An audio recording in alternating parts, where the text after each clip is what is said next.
빼앗긴더라도 봄은 오는가. 1926년 개벽에 발표된 이상화의 시입니다. 이 시를 싣고 개벽은 일제에 의해서 폐간됩니다. 1926년이면 1919년 3.1절이 일어난 지 7년 후입니다. 조국 독립의 희망을 안고 전국에서 만세를 불렀지만 원하는 독립은 오지 않았습니다. 운동에 참여했던 많은 분들이 투옥되고 고문당하고 죽기까지 했습니다. 어떤 희망도 보이지 않는데 봄은 다시 찾아옵니다. 겨우내 얼어붙었던 산과들의 봄 기운이 완연하지만 역사의 겨울은 계속되고 있고 사람들의 마음도 꽁꽁 얼어붙어 있습니다. 사랑하는 조국의 들길을 걸으면서 부르는 노래입니다. 떨쳐 일어났던 많은 사람들이 주저앉아 있고 희망을 잃고 있고 만세를 외치던 사람들도 숨죽이고 눈치 보고 있는, 독립투사였다가 변절하여 친일로 돌아선 이들도 있습니다. 그래서 이 시에서 나비 제비야 깝치지 마라 라는 말이 그런 변절자들을 향하는 말이라는 해석도 있습니다. 시인은 푸른 하늘, 푸른 들이 맞붙은 곳으로 가겠다 합니다. 푸른 들은 우리 삶의 터전입니다. 그러나 지금은 침탈당해 있습니다. 이 땅에서 일어나는 일들이 도무지 납득되지 않을 때 사람들은 눈을 들어 하늘을 봅니다. 푸른 하늘, 푸른 들이 맞붙은 곳이라는 말은 이 둘을 맞추어 보고 싶다는 말이죠. 하늘의 뜻이 이 땅에서도 실현되는 어떤 곳, 그런 지점이 있어야 하지 않을까 하는 바람. 가르마 같은 논길이라는 말은 잘 정리된 논을 말하죠. 사람의 머릿결도 가르마가 단정하게 정돈되어 있다면 그게 세심하게 정성을 기울여서 손질되어 했다는 말일 겁니다. 또한 이런 대목이 나옵니다. 고맙게 잘 자란 보리밭아, 간밤 자정이 넘어 내리던 고운 비로 너는 삼당 같은 머리털을 감았구나. 내 머리조차 가뿐하다. 머리에 대한, 헤어스타일에 대한 이야기가 많이 나옵니다. 이 시에 아주까리 기름을 바르니가 지신매든 그 들이라 다 보고 싶다. 지신맨다라는 말은 김을 맨단 말이죠. 여러분, 들에서 김을 맬 때도 아주까리 기름을 발라서 아주 단정하게 정성스럽게 가르마를 타고 살던 우리 백성의 반듯함, 자부심을 말하는 것입니다. 자기 돌봄은 자신의 몸과 마음을 단정히 하는 것에서 시작합니다. 그렇게 자신을 돌보고 농토를 돌보는 것입니다. 거기서 땀 흘려 일합니다. 곡식이 잘 익어주기를 바랍니다. 본래 이 논의 곡식은 희망이었습니다. 이 곡식이 자라서 가족의 따뜻한 밥상이 되고 배고픈 사람의 힘이 되고 이웃과 나누는 정이 되고 자녀들 등록금도 되는 쌀입니다. 김 메고 모내기 하고 때로 허리가 끊어질 듯이 아파도 입 안 먹고 자랄 자식들 생각하면, 공부할 자식들 생각하면 견뎌낼 수 있습니다. 콧노래가 나오기도 합니다. 그런데 그렇게 농사를 지어 놓아도 일제가 와서 다 수탈해 가던 시대, 농사 지을 기분이 나겠습니까? 봄이 오면 못하나 하는 생각이 들 것입니다. 열심히 일하는데 서럽습니다. 단정하게 사는데 그렇게 최선을 다해서 반듯하게 살아왔기에 더 서럽습니다. 단정한 마음, 단정한 살림, 가난할지언정 흐트러짐 없이 살아온, 배고파도 남에게 손가락질 받는 짓 하지 않고 살겠다는 반듯한 마음으로 농사짓고 그 마음으로 만세운동에 나섰습니다. 그러나 기다리던 해방은 오지 않았습니다. 빅터 프랭클이라는 분, 유대인 수용소에서 지낸 분입니다. 살아남았습니다. 어떻게 살아남았는가, 그 안에서 느끼고 관찰하고 분석한 내용을 쓴 책이 Man's Search for Meaning, 한국말로는 죽음의 수용소에서라고 번역이 되어 있습니다. 살아남는 사람의 특징, 아주 중요한 게 이런 말을 합니다. 매일같이 면도를 하는 사람. 면도기가 없으니까 유리조각, 깨어진 조각이라도 주워서 면도를 하면서 자신을 단정히 하는 사람. 그리고 할 수 있으면 허리를 펴고 꼿꼿하게 걸으려고 하는 사람. 그래서 이 프랭클은 감옥에 수용소에 들어온 초심자들에게 그렇게 말합니다. 매일 면도를 하게. 설사 그것 때문에 시간이 없고 못 챙겨서 빵을 굶더라도 매일 면도를 하게 라고 권면을 합니다. 김대중 대통령이 야인 시절에 가택연금 당한 적이 있죠. 감옥에도 못 가두고 집 밖으로 못 나오게 합니다. 그때 이분이 시간을 정해서 매일매일 서재로 출근하듯이 가서 앉아서 책 보고 연구했다고 그럽니다. 넥타이 매고 양복을 입고. 아마 그런 마음일 거예요. 희망, 살아있는 자의 의무라는 책이 있습니다. 이 살아있는 자, 의무라는 말이 우리에게 어떻게 다가옵니까? 최근에 하얼빈이라는 영화가 나왔습니다. 안중근 의사 그리고 동료들의 이야기입니다. 이 영화에서 가장 하이라이트, 여러분 다 아실 겁니다. 안중근이 총을 꺼내서 이토 히로부미를 저격하는 그 장면. 이 장면을 이 영화는 이렇게 묘사합니다.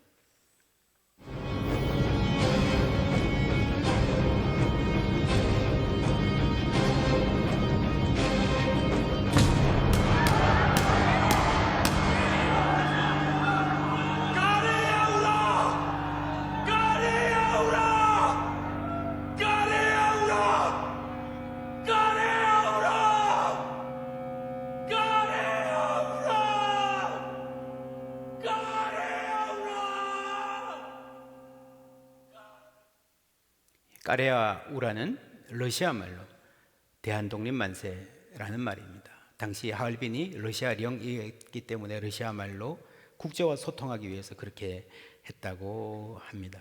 그런데 이 장면, 영화를 만들면요, 아주 감동적으로 흥미진진하게 연출할 수 있는 부분입니다. 쓰러지는, 피를 흘리며 쓰러지는 이토 히로부미, 사람들의 당황하는 모습, 의사의 의연한 모습을 찍지 않고 아주 멀리서 하늘에서 내려다본 장면을 찍었다. 왜 그랬을까요? 저도 뭔가 생각되는 부분이 있어서 이렇게 찾아보니까 감독이 그렇게 인터뷰를 했더라고요.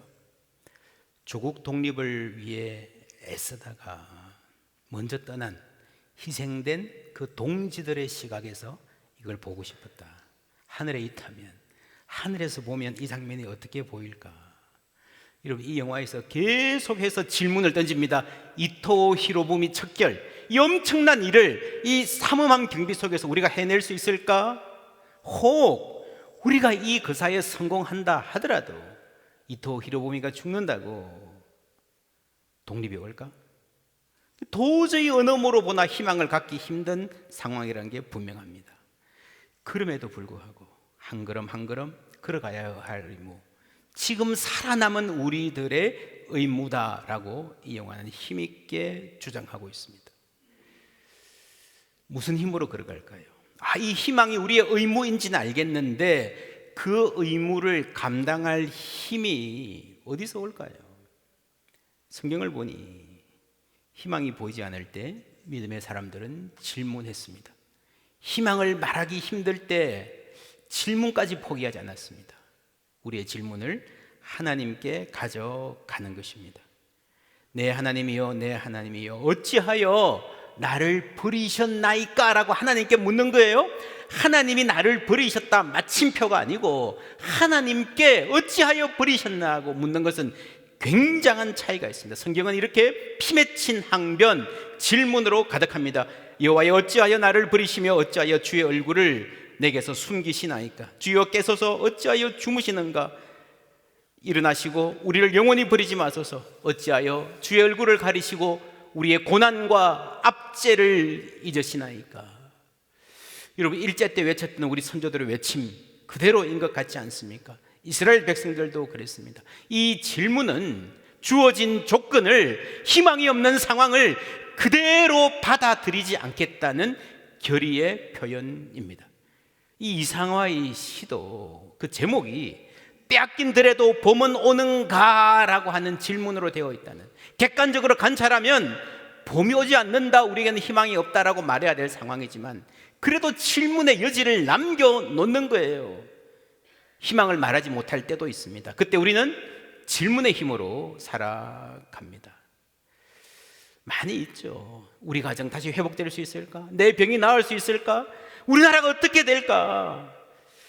여러분, 희망을 될 것이다, 살 것이다, 나을 것이다, 단정적으로 희망을 말하지 못한다 그래도요, 어떠한 경우에도 안 된다라고 말하고 마침표를 찍지 마시기를 주님의 이름으로 축원합니다. 아직 살아있잖아요. 마지막 순간까지 모든 살아있는 사람들은 희망할 의무가 있습니다. 만약에 희망을 말할 힘이 없으면 질문하십시오. 하나님 앞에서 하나님께 질문하는 거예요. 그게 살아있는 것입니다. 질문이 살아있으면 우리의 신앙이 살아있을 수 있습니다. 그러다 보면 어느 순간에 내가 알지 못했던 힘이 생깁니다. 내 손에 호미를 쥐어다오 살진 젖가슴과 같은 부드러운 이 흙을 발목이 시도록 밟아도 보고 좋은 땀조차 흘리고 싶다. 아니, 이거 지으면 외놈들이 다 뺏어갈 텐데 그래도 땀 흘리는 오늘을 이야기합니다.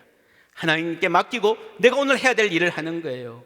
이렇게 계속해서 희망의 걸음을 이어온 결과 그 어느 해 봄에 지은 농사는 8.15가 지나고 해방조국에서 밥을 지어서 먹을 수 있는 해가 왔습니다. 상록수, 서럽고 썰이던 지난 날들도 다시는 오지 말라고 땀 흘리리라 그랬습니다. 좋은 땀, 여러분, 다른 건 다 빼앗겨도요, 오늘 내가 해야 될 일에 땀 흘리는 이 보람, 그 기쁨은 빼앗기지 않겠다. 그러다 보면 의지도 생기고 희망도 생기는 것입니다. 내 손에 호미를 쥐어다오, 이 말을 묵상하면서 내 손에 쥘 것은 무엇인가 생각해 보면 좋겠습니다. 우리가 다 사정과 형편은 다르지만 어떤 사람은 능력 있는 남편 만나서 세상 물질 모르고 살다가 남편 돌아가셨어요. 자식들 키워야 돼요. 싹 바느질 시작합니다. 얼마나 서럽고 힘들겠습니까? 그때 하는 말, 내 손에 바늘을 쥐어다오. 대기업 임원하다가 늘 결제 서류에 도장 찍고 살다가 퇴직하고 사업에 실패해서 이제 내 손으로 노동해야 됩니다. 내 손에 삽과 망치를 쥐어다오 할 수 있지 않겠습니까? 여러분, 나라가 망했는데 호미 하나로 뭘 하겠습니까? 땅을 파보아야 얼마나 파겠습니까? 농사 지어 보아야 이건 누가 먹을까? 어떤 놈이 뺏어갈까? 얼마나 될까? 그래도 하는 거예요. 묵묵히 하는 것입니다. 우리 가운데에 긴 병으로 힘들어 하시는 분이 있습니다. 약도 먹고 밥을 잘 먹어야 되는데 도무지 입맛이 없습니다. 의지가 없습니다. 그래도 먹어볼 요량으로, 힘써볼 요량으로 내 손에 숟가락을 쥐어다오. 그것이 온몸의 힘을 다한 투쟁일 수 있습니다. 밥맛이 없어도 열심히 먹겠다는 사명감으로 살아서 뭐 하나 싶어도 나를 위해 수고하는 가족들을 위해서라도, 나를 위해 눈물 흘리며 기도하는 사람들을 위해서라도 내가 먹겠습니다, 노력하겠습니다, 내가 일어나겠습니다. 여러분, 그게 독립운동 아니겠습니까? 그 다짐이 3일 운동만큼 치열하고 중요하고 숭고할 수 있습니다. 그들 중에는 안중근처럼 내 손에 총을 쥐어다오 하며 항일 무장 투쟁에 나선 이들도 있을 것입니다. 시인 이상화는 나라를 위해서 펜대를 쥐었습니다. 그리고 엄청 많은 고난을 받았습니다. 그 형 맏형 이상정, 대구의 집안입니다. 이상정도 뛰어난 문필가요, 서예가요, 학교 선생이었고 아주 멋진 서양 화가였습니다. 1919년 3월 8일 대구 독립만세운동에 연루되어서 투옥되었고 후에 만주로 가서 독립군 중장으로 항일운동을 벌였습니다. 뒤에 있는 여자분은 그 아내 이상화의 형수 권기옥입니다. 한국 최초의 여자 파일럿, 한국 중국을 통틀어서 최초입니다. 중국에 가서 비행학교 넣어주지도 않은데 여자라서 안 된다 설득해서 들어갑니다. 그리고 중국과 한국의 공군의 기초를 닦은 분입니다. 이분이 오랫동안 조선 총독부를 내가 비행기 몰고 가서 폭격하겠다 했던 분입니다. 나라를 위해서 호미를 지든 총을 지든 펜을 지든 비행기 조종관을 잡든 싹 바느질을 하든 묵묵히 인내하며 내 사명 감당하는 사람들이 있었기 때문에 오늘의 우리가 있는 줄 믿습니다. 누가복음에 이런 말 합니다. 우리 19장 11절 다 같이 읽을까요? 그들이 이 말씀을 듣고 있을 때에 비유를 더하여 말씀하시니 이는 자기가 예루살렘에 가까이 오셨고 그들은 하나님의 나라가 당장에 나타날 줄로 생각함이더라. 예수님이 굉장히 강하게 경고하시는 것, 하나님의 나라가 당장에 나타날 줄로 생각하는 것, 방향은 옳아요. 그 길로 가야 됩니다. 그러나 당장 내 생각에 내 계획에 지금쯤 성취되어야 한다라고 하는 그 조급함을 예수님께서 강력하게 경고하시는 것입니다. 이상화의 시에서 나비 제비야 깝치지 말라, 우리가 깝치지 말라 이러면 까불지 마라 이렇게 듣는데요, 옛날 사람들은 이거를 재촉한다라는 말로 썼대요. 그래서 다른 해석은 제발 재촉 좀 하지 마라, 서두르지 마라. 여러분, 나비 제비가 친일파 아닌 것 같아요. 왜냐하면 나비와 제비는요 봄의 전령이잖아요. 봄이 왔다는 것을 알리는 아주 반가운 손님들입니다. 그런데 올해는 역사의 겨울이 아직 있기 때문에 나비와 제비가 날아다니까요 마음이 바빠요. 조급해져요. 빨리 독립해야 되는데, 여러분, 뭐 금방 뭐 될 것 같은 마음, 금방 세상이 바뀔 것 같은 마음, 우리가 나가서 3.1운동 만세 부르면 해방이 올 거야, 물론 올 수도 있습니다. 그러나 더 기다려야 될 수도 있습니다. 역사를 보면 3.1운동 후에도 오랫동안 어둠은 계속됩니다. 그러니까 실망하고, 그러니까 무기력해지고, 그 중에서는 배신자도 나오고 친일파도 나오는 거예요. 방향이 틀려서 그렇지 않습니다. 조급해서 그렇습니다. 우리도 마찬가지입니다. 금방 성공할 줄 알고, 금방 건강해지고, 씻은 듯이 다 낫고, 금방 모든 문제가 일거에 해결되었으면 좋겠다. 그럴 수도 있고 아닐 수도 있습니다. 그래서 무엇이 필요합니까? 히브리서 10장 36절 함께 읽습니다. 너희에게 인내가 필요함은 너희가 하나님의 뜻을 행한 후에 약속하신 것을 받기 위함이라. 아멘. 우리에게 인내가 필요합니다.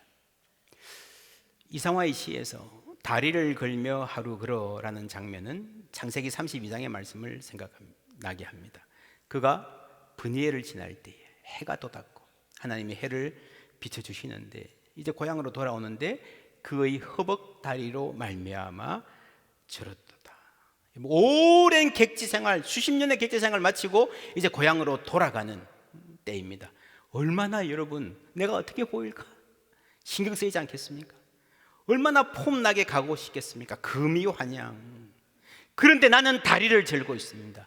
누가 봐도 구차해 보이는 거예요. 약해 보이는 거예요.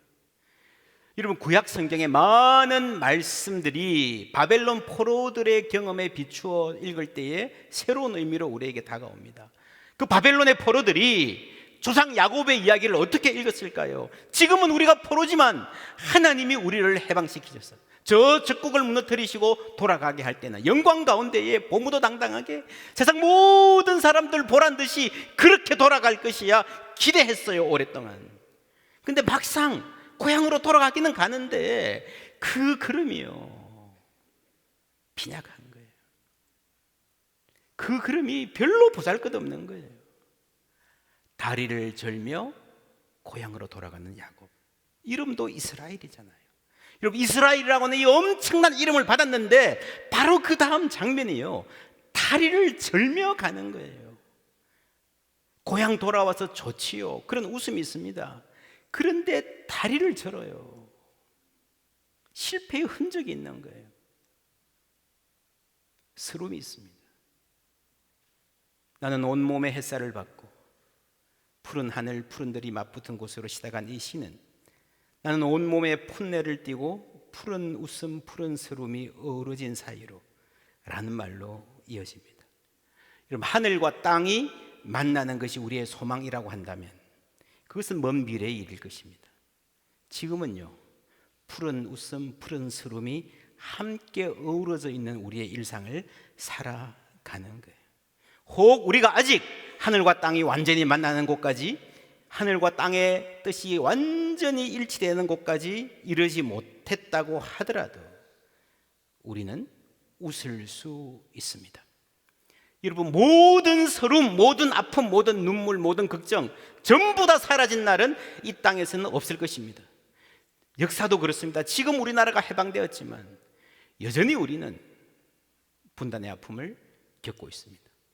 지금 대한민국이 엄청난 도전을 받고 있습니다. 뿐만 아니라 우리 개인의 삶에도 크고 작은 아픔이 있습니다.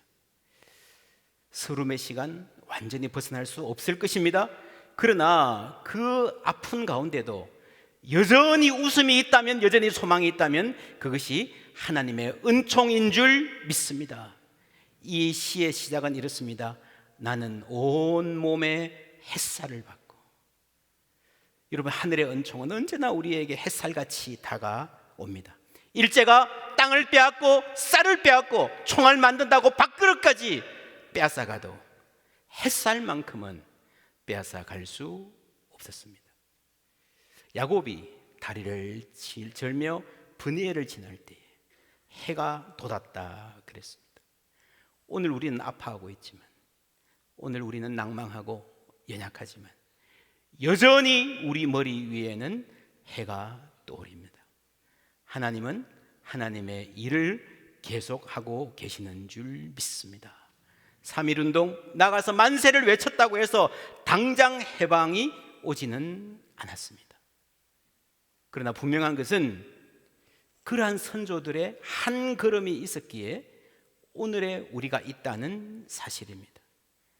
오늘 살아있는 우리에게도 같은 책임이 있습니다. 하나님 세우신 자리에서 또 한 걸음 나아가는 것입니다. 호미를 잡고 나에게 주어진 땅 한마디기 한 평이라도 정직하게 성실하게 일구며 살아가는 것입니다. 그럴 때에 오늘 우리가 전지낸 이 한 걸음 때문에 우리 자손들이 보다 밝은 미래를 살아가게 될 줄 믿습니다. 정직한 땀을 흘리며 살아가는 그 모든 순간에 삶의 시련에 모든 소망 놓아버리지 않고 하나님 앞에 외치며 질문하며 주의 은총을 구하는 모든 삶 위에 하나님께서 은총의 햇살을 비추어 주실 줄 믿습니다. 그 은총이 우리의 삶에 밝고 맑은 웃음이 되고 우리가 주 안에서 신실하게 살아가는 바로 그 모습이 우리 이웃들에게, 우리 민족들에게 희망의 사인으로 다가가기를 주님의 이름으로 축원합니다.